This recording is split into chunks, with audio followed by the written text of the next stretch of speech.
নমস্কার বন্ধুরা, প্রতিবারের মতো আজও হাজির হয়ে গেলাম নতুন একটা রেসিপি আপনাদের সাথে শেয়ার করে নেওয়ার জন্য।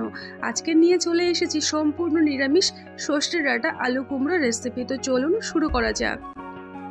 বন্ধুরা, প্রথমেই ডাঁটাগুলোকে পরিষ্কার করে কেটে ধুয়ে নিয়ে নেব।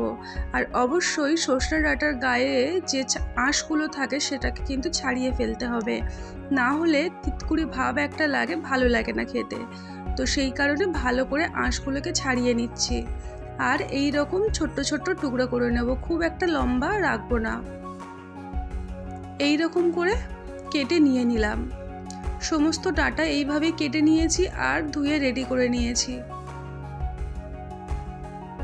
এবারে এই রেসিপিটা করার জন্য কুমড়ো ব্যবহার করছি, তো কুমড়োটাকেও পরিষ্কার করে কেটে ধুয়ে নিয়ে নেব। অল্প খোসা থাকবে সেই অবস্থায় কেটে নেব, খেতে বেশ ভালো লাগে, স্বাদটাও ভালো আসে। কুমড়োর সাইজটা একটু বড় বড় রাখবো, যাতে করে গলে কিন্তু গেলে ভালো লাগে না, সেই কারণে একটু বড় বড় রাখলাম। এবারে কুমড়োর সাইজ করে আলুগুলোকে কেটে নেব, একটু মোটা মোটা থাকবে। আলুগুলোকে ঠিক এই রকম সাইজ করে কেটে নিলাম। আলু কুমড়ো ডাঁটা কেটে রেডি করে নিয়েছি। আলুগুলো এইরকম আর কুমড়োগুলোকে এইরকম করে কেটে নিয়েছি। ডাঁটার সাইজটা ঠিক এইরকম থাকছে, সম্পূর্ণ আঁশ ছাড়িয়ে নিলাম। রেসিপিটা করার জন্য এখানে মশলা হিসাবে সর্ষে আর জিরে ব্যবহার করছি। 2 চামচ কালো সর্ষে আর 1 চামচ জিরে নিয়ে কাঁচা লঙ্কা দিয়ে একটা মিহি করে বাটা তৈরি করে নেব। কাঁচা লঙ্কাটা, যেহেতু লঙ্কাটা প্রচুর পরিমাণে ঝাল, অল্প করেই দিলাম।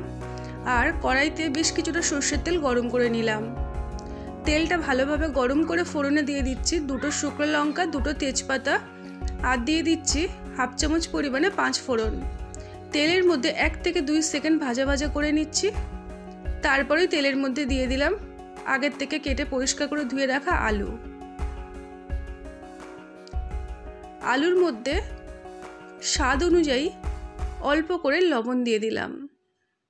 এইভাবে আলুটাকে ভাজা ভাজা করলে বেশ ভালো সেদ্ধ হয় আর রেসিপিটা বেশ মাখা মাখা হয়। 2 মিনিট কম আঁচে ঢাকা দিয়ে রেখেছিলাম। ঢাকনাটা খুলে আবারও খুব ভালো করে আলুটাকে নাড়িয়ে নিচ্ছি। আলুটা ভাজা ভাজা হয়ে গেছে, এবার কুমড়ো দিয়ে দিলাম।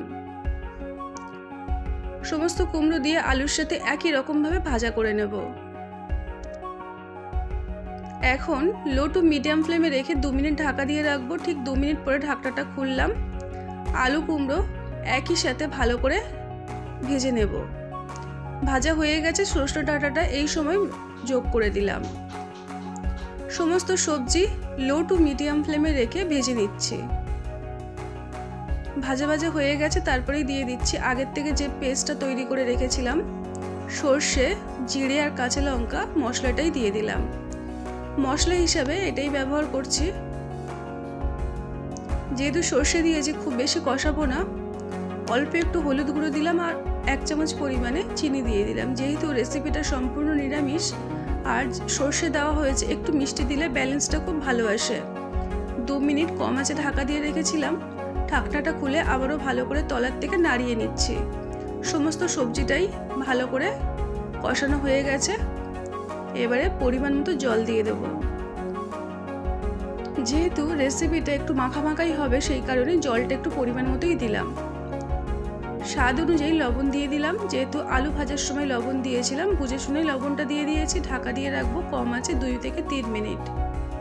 ঢাকনাটা খুললাম, আবারও খুব ভালো করে নাড়িয়ে চাড়িয়ে নিয়ে নিচ্ছি। এখনো পর্যন্ত মাখা মাখা হয়নি, সবজিটাও সেদ্ধ হতে বাকি রয়েছে। আলু সিদ্ধ হয়ে গেছে, কিন্তু কুমড়ো ঠিক সেইভাবে সেদ্ধ হয়নি, সেই কারণে আবারও 2 থেকে 3 মিনিট কম আছে ঢাকা দিয়ে রাখবো। কুমড়োটা এখনো সেদ্ধ হওয়া বাকি রয়েছে।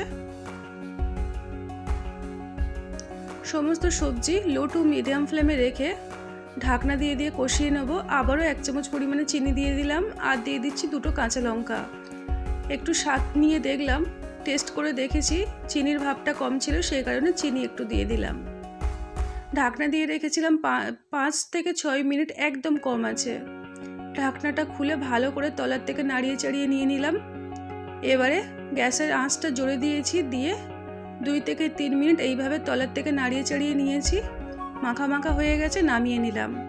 তো বন্ধুরা, এই ছিল আজকে নিরামিষ সম্পূর্ণ দিনের জন্য পারফেক্ট সর্ষে ডাঁটা আলু কুমড়োর একদম সাধারণ একটা রান্না, দুর্দান্ত খেতে লাগে। বন্ধুরা ভালো লাগলে অবশ্যই লাইক দিয়ে সঙ্গে থাকবেন। দেখা হচ্ছে নতুন একটা ভিডিও নিয়ে। টাটা।